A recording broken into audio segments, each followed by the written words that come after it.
Thank you, Kara, for a spirited and warm introduction. Your invitation to speak here is an honor that I treasure. It is a delight to be with you today, or any day. Today I join you in solidarity, and this the 40th anniversary of the founding of the National Council of Resistance of Iran. Let's give a solid round of applause for 40 years of survival, of thriving, and for the leadership of President-elect Mrs. Miriam Rajavi. You know this gathering is more than a band of brothers or a stronghold of sisters.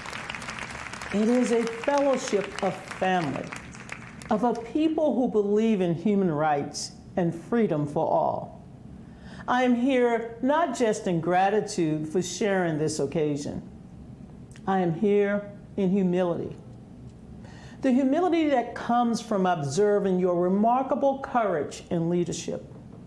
Humility in watching you stand up to religious tyranny.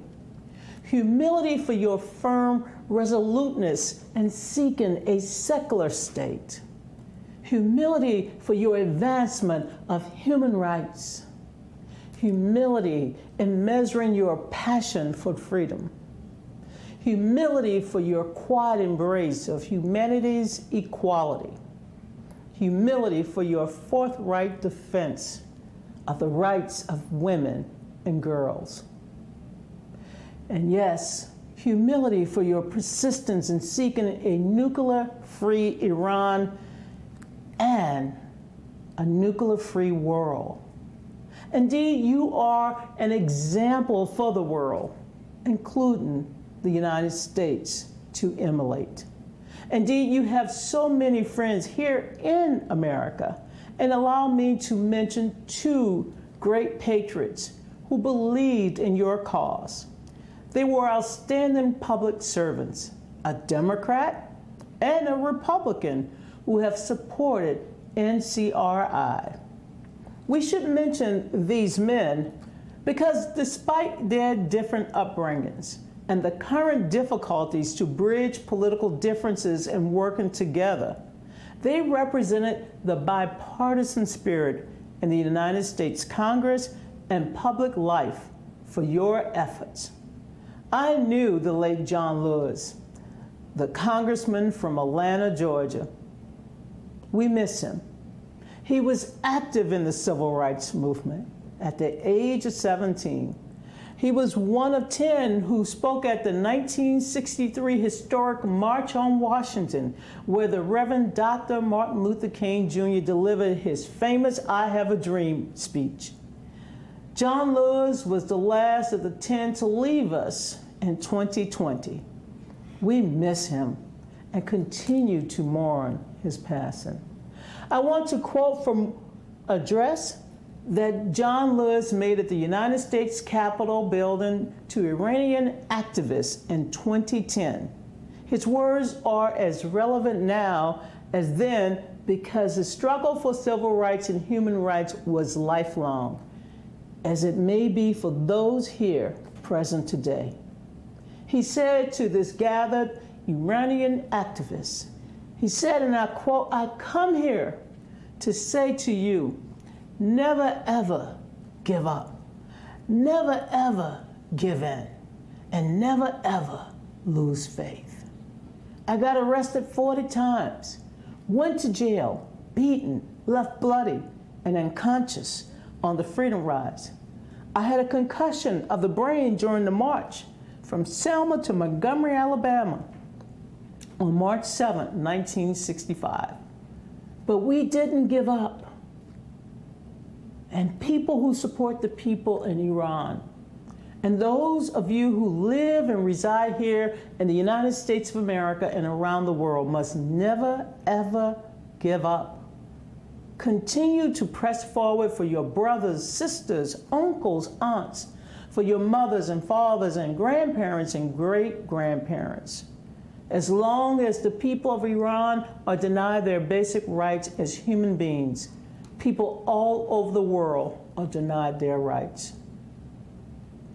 When I saw the recent uprising in Iran, It reminded me of some of the nonviolent struggles that we have had here in America for the right to vote and for the right to participate in the democratic process. Mr. Lewis concluded by saying, "So hang in there," end the quote. Let me also share the sentiments of the late Senator John McCain of Arizona, the 2008 Republican presidential nominee and chairman of the Senate Armed Services Committee. As many of you know, Senator John McCain suffered for 5 years at the hands of war enemies when he was a prisoner in Hanoi, North Vietnam. He was a young lieutenant commander. Hanoi offered him an early release from prison, but John McCain refused it. He refused because the release was based on the privilege of his being the son of a 4-star admiral. Indeed, Senator McCain stayed with his men until they were all freed. President-elect Rajavi, I know you knew John McCain personally too. You had a meeting with him in Albania in 2017. Both of you caught some flack for it too. Proof that no good deed go unpunished. John McCain undertook that arduous trip in mid-April of 2017. He underwent brain surgery in early July, a mere 2 months later. Senator McCain addressed the NRCI who were meeting in Albania. He said, in part, I quote, "You have stood up and fought and sacrificed for your freedom, for the right to live free, for the right to determine your own future, for the rights that are God-given. I thank you for being an example," John McCain said, "an example to the whole world that those people who are willing to fight and sacrifice for freedom will achieve it. And you are an example to everyone in the world that is struggling for freedom," end of quote. Senator McCain added, and I have to say this, someday, and we all believe this, someday Iran will be free. Someday we will all gather in that square. This is a good place for me to conclude my greetings.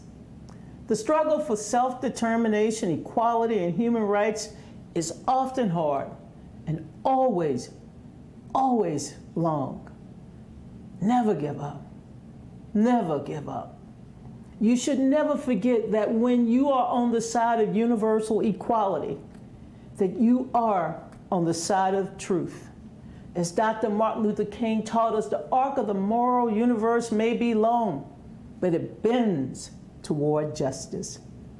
Freedom, and I know this as a woman born and raised in the segregated Deep South here in the United States. Freedom must be won by the people who yearn to live in a society where everyone, including women and girls, everyone is treated with decency and respect. I want you to know that the spirit of bipartisanship and the current 117th Congress of the United States will continue to support you. We will stand by you. The American people will always stand by those who believe in the universal truth of equality and justice for all. I want you to know personally that this daughter of the South, this former chair of the Democratic National Party, this woman who continued to believe in justice and equality, that I am with you, and that millions of my fellow Americans are with you, and that we will draw inspiration from your courage and your persistence, and we will stand with you, and we will be with you that day when we can gather in that square. Thank you for your great work. God bless you. God bless your family.